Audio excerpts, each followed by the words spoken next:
دوستو، حضرت محمد صلی اللہ علیہ وسلم کو اس پوری دنیا میں جتنی محبت اپنے نواسوں سے تھی، ایسی محبت شاید ہی کسی نانا کو اپنے نواسوں سے ہوگی، کیونکہ ایسی محبت کے لیے حضرت محمد صلی اللہ علیہ وسلم جیسے نانا اور ان کے نواسوں جیسے نواسے ہونے چاہیے۔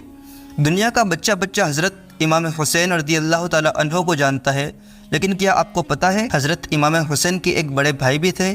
آج ہم انہی کی زندگی کے بارے میں کچھ بات کریں گے۔ 15 رمضان 3 ہجری بمطابق 1 مارچ 625 عیسوی میں جمعہ کے دن آپ کی پیدائش ہوئی۔ آپ کے نانا اور مسلمانوں کے پیغمبر حضرت محمد صلی اللہ علیہ وسلم نے آپ کا نام حسن رکھا۔ دوستو، کیا آپ جانتے ہیں رسول اللہ صلی اللہ علیہ وسلم کی اس نواسے سے پہلے کسی کا نام حسن نہیں تھا؟ حسن نام کا اگر معنی دیکھیں تو اس کا مطلب اچھا، خوبصورت اور پرفیکٹ ہوتا ہے۔ آپ اپنے نام کی ہی طرح خوبصورت اور حسین تھے، یہاں تک کہ آپ اپنے نانا حضرت محمد صلی اللہ علیہ وسلم کے ہم شبیہ یعنی ہم شکل تھے۔ آپ کے والد یعنی فادر کا نام حضرت مولا علی ابن ابو طالب رضی اللہ تعالی عنہ ہے، اور آپ کی والدہ یعنی امی کا نام حضرت بی بی فاطمہ الزہرا سلام اللہ علیہا ہے، جو نبی آخر الزماں حضرت محمد صلی اللہ علیہ وسلم کی سب سے چھوٹی اور سب سے زیادہ چہیتی شہزادی ہے۔ حضرت امام حسن کی کنیت ابو محمد ہے، اور آپ کے القابات تقی اور سید ہے۔ آپ کو سبط رسول، ریحانۃ الرسول، راقب دوش رسول بھی کہا گیا ہے، یہاں تک کہ آپ جنتی نوجوانوں کے سردار ہیں۔ آپ کی ولادت کے قریب 9 مہینے کے بعد آپ کے بھائی حضرت امام حسین رضی اللہ تعالیٰ عنہ کی ولادت ہوئی۔ اگر آپ حضرت امام حسین رضی اللہ تعالیٰ عنہ کی کمپلیٹ بایوگرافی دیکھنا چاہتے ہیں تو آئی بٹن پر کلک کر کے دیکھ سکتے ہیں۔ ایک بار حضرت محمد صلی اللہ علیہ وسلم مسجد نبوی میں خطاب کر رہے تھے، اور امام مولا حسن علیہ السلام آپ کی گود میں آ کر بیٹھ گئے۔ تب رسول اللہ صلی اللہ علیہ وسلم نے فرمایا، میرا یہ بیٹا سید ہے، اور اللہ میرے اس بیٹے کے ذریعے مسلمانوں کے 2 گروپس میں صلح کروائے گا۔ یہ حدیث کیسے سچ ہوئی یہ ہم آگے جانیں گے۔ آپ نے قریباً 7 سال 5 مہینے اور 16 دن اپنے نانا حضرت محمد صلی اللہ علیہ وسلم کی پرورش میں گزارے، اور جب آپ کی عمر مبارک 7 سال ہوئی تو آپ کے نانا اور مسلمانوں کے پیغمبر حضرت محمد صلی اللہ علیہ وسلم کا وصال ہو گیا۔ قریب اس کے 6 مہینے کے بعد آپ کی والدہ حضرت ماں فاطمہ الزہرا سلام اللہ علیہا کا بھی وصال ہو گیا۔ آپ نے اپنی والدہ سے سخاوت اور عبادت سیکھی۔ اس کے بعد سے آپ اپنے والد یعنی فادر حضرت مولا علی مشکل کشا کرم اللہ تعالی وجہ الکریم کی پرورش میں آئے۔ رسول اللہ صلی اللہ علیہ وسلم کے وصال کے بعد حضرت ابو بکر صدیق اور حضرت عمر فاروق اعظم کی خلافت آئی۔ جب یہ دونوں حضرت امام حسن کو دیکھتے تو سنت رسول پر عمل کرنے کے لیے امام حسین کو کندھوں پر اٹھا لیتے، اور جب حضرت امام حسن مسجد میں آتے اور کوئی خلیفہ خطاب کر رہا ہوتا تو امام حسن کو اٹھا کر اپنے پاس یا اپنے گود میں بٹھا لیتا۔ جب حضرت عثمان غنی کا دور خلافت آیا تو آپ جوان ہو چکے تھے۔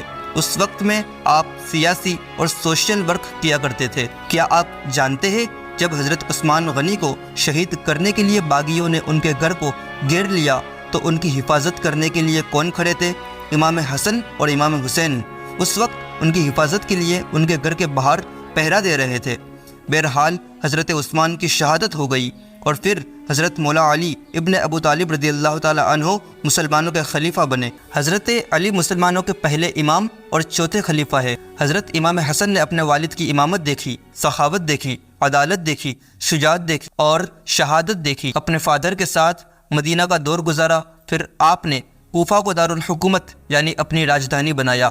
آپ اپنے والد کے ساتھ ہر جنگ میں سب سے آگے رہ کر حصہ لیا کرتے تھے۔ آپ کی جوانی بڑی اہمیت کی حامل ہے۔ آپ نماز فجر کی ادائیگی کے لیے مسجد میں جاتے، اور نماز فجر ادا کرنے کے بعد نماز اشراق کے لیے مسجد میں ہی رک جاتے۔ آپ بڑی خیرات اور سخاوت کیا کرتے تھے۔ آپ نے 25 حج پیدل کیے۔ آپ جب مکہ شریف میں ہوتے تو رات کے اندھیرے میں کعبہ شریف کے غلاف کو پکڑ کر بے ساختہ رویا کرتے تھے۔ آپ صوفیہ کے ساتھ بیٹھا کرتے تھے اور ان کے لیے کھانے پینے کا انتظام کیا کرتے تھے۔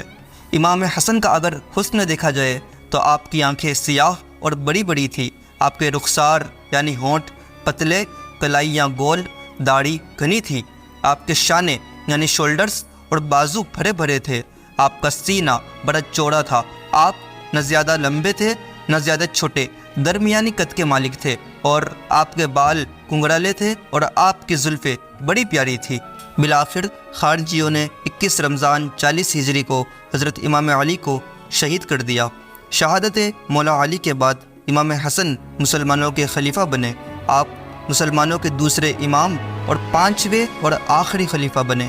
حضرت مولا علی مشکل کشا کرم اللہ تعالیٰ وجہہ الکریم کی خلافت کے وقت سے ہی مسلمانوں کے 2 گروپس بن چکے تھے۔ ایک گروپ حضرت علی کی طرف تھا تو دوسرا حضرت امیر معاویہ کی طرف۔ حضرت امیر معاویہ حضرت علی کے دور سے ہی حضرت عثمان غنی کو شہید کرنے والے قاتلوں کو سزا دلوانا چاہتے تھے، لیکن اس وقت کوئی چشمدید گواہ نہیں تھا، اس وجہ سے حضرت علی نے کوئی قدم نہیں اٹھایا، اور اسی وجہ سے ان دونوں کے بیچ سیول وار ہونے لگے۔ جب حضرت امام حسن کے پاس خلافت آئی تب بھی یہی ماحول تھا، تو مسلمانوں کا قتل نہ ہو اور یہ سیول وار رک جائے، اس لیے حضرت امام حسن نے صلح کر لی، اور 15 جمادی الاول 41 ہجری 16 سپٹمبر 661 عیسوی میں جب خلافت ختم ہو گئی تب امام حسن نے پوری سلطنت حضرت امیر معاویہ کے حوالے کر دی۔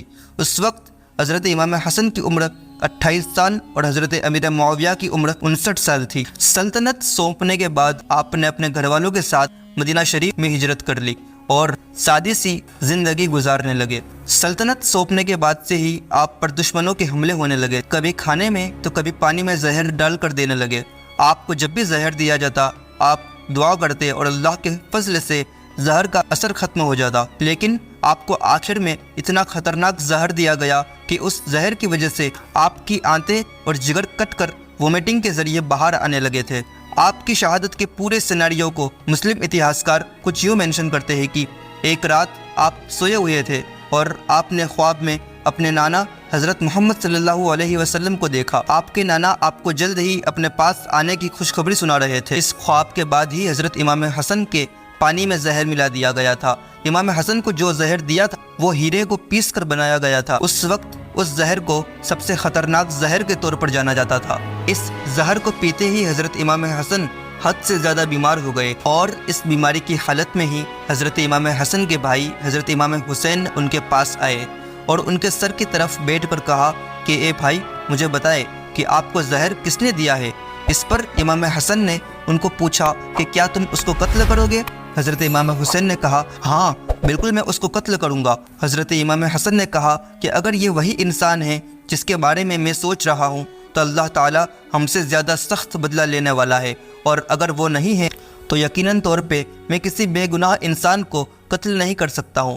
ایک بار پھر حضرت امام حسین اپنے بھائی کا حال چال پوچھنے کے لیے امام حسن کے پاس آئے تو امام حسن نے پوچھا بتاؤ میرا چہرہ کیسا ہے؟ اس پر امام حسین نے کہا آپ کا چہرہ ہرا ہو چکا ہے۔ یہ سنتے ہی امام حسن نے امام حسین کو وہ معراج والی حدیث یاد دلائی جس کے مطابق معراج کی رات حضرت جبرائیل نے حضرت محمد صلی اللہ علیہ وسلم کو آپ کے نواسوں کی شہادت کے حوالے سے بتا دیا تھا۔ آپ کے ایک نواسے کو زہر دیا جائے گا جس کی وجہ سے ان کا پورا جسم ہرا پڑ جائے گا، اور دوسرے نواسے کو کربلا کے میدان میں شہید کر دیا جائے گا جس کی وجہ سے ان کا پورا جسم سرخ یعنی لال ہو جائے گا۔ تاریخ کے مطابق زہر دینے کے 40 دن کے بعد 28 صفر المظفر یا 5 ربیع الاول 50 ہجری کے دن آپ اس دنیا سے ہمیشہ کے لیے رخصت ہو گئے تھے۔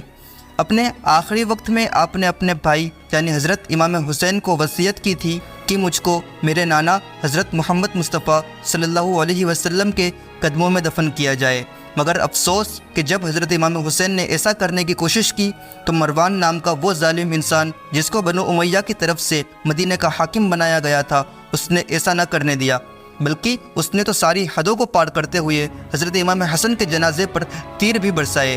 ان حالات کو دیکھتے ہوئے حضرت امام حسین نے اپنا فیصلہ بدل لیا اور جنت البقیع میں اپنی والدہ ماں فاطمہ الزہرا سلام اللہ علیہا کے قدموں میں اپنے بھائی امام حسن کو دفنا دیا۔ مگر دوستو پچھلے 1400 سال سے سبھی اتہاسکاروں کے لیے ایک بات پہلی بنی ہوئی ہے کہ حضرت امام حسن کو زہر کس نے دیا تھا۔ کچھ اتہاسکار تو اس معاملے میں بالکل خاموشی اختیار کرتے ہیں، لیکن کچھ ہسٹورین نے اس پر اپنی رائے ضرور دی ہے۔ زیادہ تر اتہاسکار جس انسان پر ایگری کرتے ہیں وہ کوئی اور نہیں بلکہ خود امام حسن کی ہی وائف، جس کا نام کتابوں میں جودہ بن اشعث بتایا جاتا ہے، اس کا پورا خاندان حضرت علی کے خاندان سے بہت زیادہ نفرت کیا کرتا تھا۔ اپنے باپ کی چالاکیوں کی وجہ سے یہ امام حسن کی نکاح میں آئی تھی۔ یہی وجہ تھی کہ اس عورت نے حضرت امام حسن کے پانی میں زہر ملایا تھا۔ فی الحال دوستو، ایتہاسک کتابوں میں تو اس کے علاوہ بھی بہت چیزیں موجود ہیں۔ صحیح کیا ہے، غلط کیا ہے، یہ تو ہم میں سے کوئی بھی پوری طرح سے نہیں جانتا۔ اس لیے آج کے اس ویڈیو کو ہم یہیں پر ختم کرتے ہیں۔ اگر آپ کو یہ ویڈیو اچھا لگا تو اس ویڈیو کو لائک، کومنٹ اور شیئر ضرور کریں، اور ہمارے چینل کو سبسکرائب کر کے ہمیں سپورٹ کریں، اور بیل آئیکن کو بھی ضرور پریس کریں۔